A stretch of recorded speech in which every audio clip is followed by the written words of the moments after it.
This is the TV47 Weekend Edition. We go to more stories, and he was handpicked as a calm and loyal lieutenant and, of course, the man to steady the ship after Rigathi Gachagwa's dramatic exit.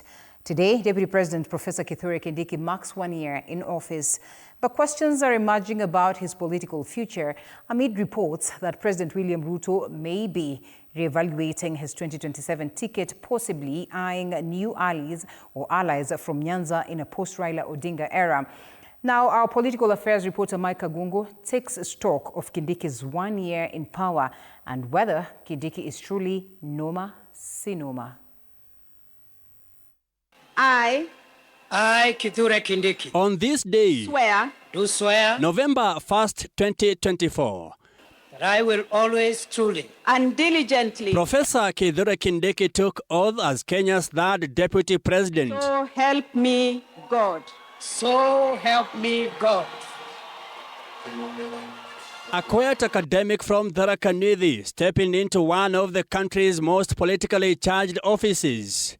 A year later, Kindiki has earned praise for discipline and loyalty, but his political footing remains uncertain. His diary has been full, especially in the Mount Kenya region, where he spent most of his weekends consolidating local support. In his first year in office, Deputy President Kithure Kindiki has maintained a visible and active presence across the country. Data from his public engagements shows he has attended 138 events over the past 365 days, with a significant 54 of those taking place in the Mount Kenya region, a reflection of his political roots and influence. Kindiki has also chaired 47 national events, underscoring his growing role in national administration and governance. And he has gathered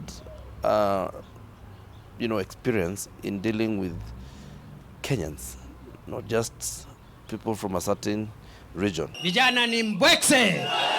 Ni mbwekse. From Limuru to Kirinyaga, Kindiki has pitched himself as the moderate stabilizer, calm, religious and loyal to the president. But critics say that very loyalty could cost him politically. Professor Kindiki, like all vice presidents or deputy presidents, arrives without his own agenda, and he must play up to already scripted text. So there isn't much that one expects to see out of him. Unlike Gachagua, Professor Kindiki is not an elected deputy president. He's a hand-picked deputy president who has come basically to toe the line which is set by his boss. Kasongo ni kufinish?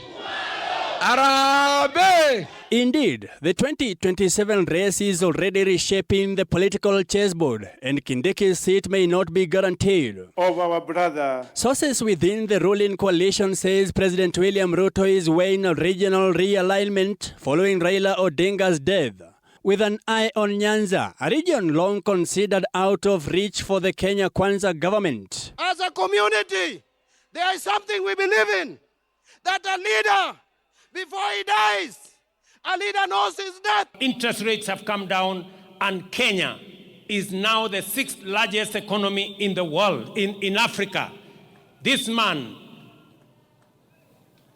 John Badi, anatosha ama atoshi. Reports from within the ruling coalition suggest that Homa Bay Governor Gladys Wanga and Treasury CS John Mbadi have been mentioned as possible running mate options for Ruto 2027, a strategic move to court Nyanza voters and demonstrate inclusivity. We can all benefit from the resources of our motherland. Every Kenyan can have a piece of the national cake. The work of the deputy president, as defined in the constitution, is to be the principal assistant of the president and to carry out the mandate or the assignments given to him by the president. If such a shift materializes, it could mark the end of Kindiki's one-term tenure or force him to reposition politically. He carves this image of a Kibaki, a person who is quiet an intellectual, and so on. But Kibaki had something which Kindiki did not have.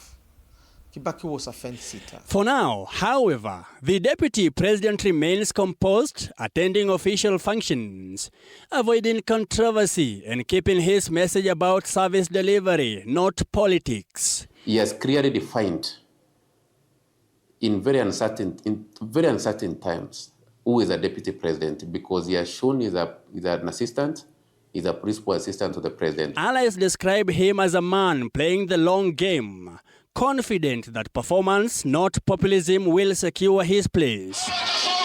But Mount Kenya politics is barely that forgiving. The agitation in Mount Kenya region would have been more fierce, more vehement. But what you find is that upon his appointment as one of the regional scions or sons, there was still that activism, but it was toned down to a more responsible level. Kithure Kindiki's political scorecard paints the picture of a loyal, disciplined and measured leader, qualities that have earned him respect within government ranks. However, his public visibility and limited grassroots mobilization remain notable weaknesses, especially in a political climate that rewards charisma and connection. His biggest test, though, lies ahead. Growing speculation that President William Ruto could pick a new running mate in 2027, coupled with the emerging Gachagua-Kalonzo alliance, poses a real threat to Kindiki's political future. So as to 2027, there will be a lot of other determined. You know, by the way, no election is like the other. None. No election is like the other. Political observers now see three forces shaping Kindiki's next chapter. Gachagua's persistent as a rival voice in the mountain, the emerging Kalonzo-Gachagua handshake threat, and President William Ruto's possible pivot to Nyanza region. The question is, with the current political activity in the run-up to the 2027 general elections, who will have captured the imagination, the hearts and the soul of the Mount Kenya people? Each one poses a different test, and together they make his one-year celebration feel less like a victory lap and more like a warning shot. For the professor from Tharaka Nithi, the first year has been about loyalty and learning. The next may well be about survival in a government juggling shifting alliances and restless regions. Mimi noma si noma. Whether noma si noma, that only 2027 will tell. Mike Kagwango, TV 47, Nairobi.